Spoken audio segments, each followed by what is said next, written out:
When I was in middle school, there was a boy in my class named Elias. He was the kind of kid everyone avoided. He never spoke unless he had to, and when he did, it was barely above a whisper. Elias had this unnerving habit of staring at people without blinking, as if he was trying to see through them. Most of us just thought he was weird, but harmless.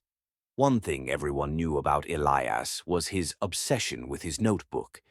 It was a battered, black leather journal that he carried everywhere. He wouldn't let anyone touch it, not even the teachers.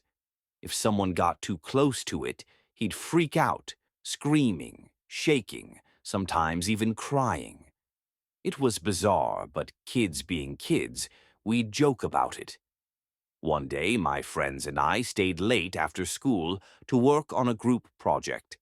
We were in the art room when one of my friends, Jenna, spotted Elias's notebook lying on a table. He must have forgotten it.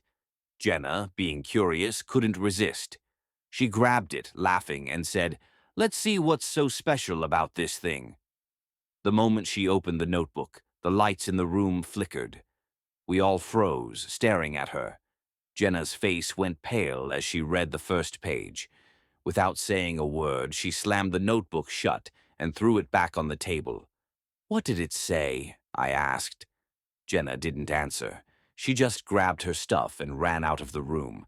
We tried to laugh it off, blaming the flickering lights on bad wiring, but something felt wrong. The next day, Jenna wasn't at school. Our teacher told us she was sick, but we all knew something wasn't right.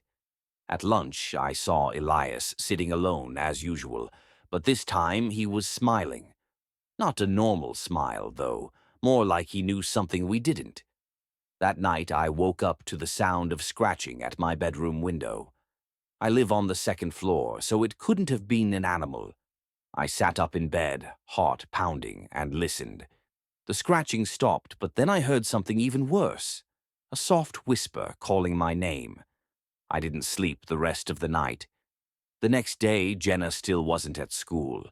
I asked her parents if she was okay, but they just stared at me, confused.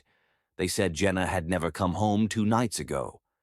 Elias didn't come to school either. His desk was empty, his seat eerily still, as if he had never been there at all. That night, I found a black notebook on my desk, the same one from the art room. My hands trembled as I opened it.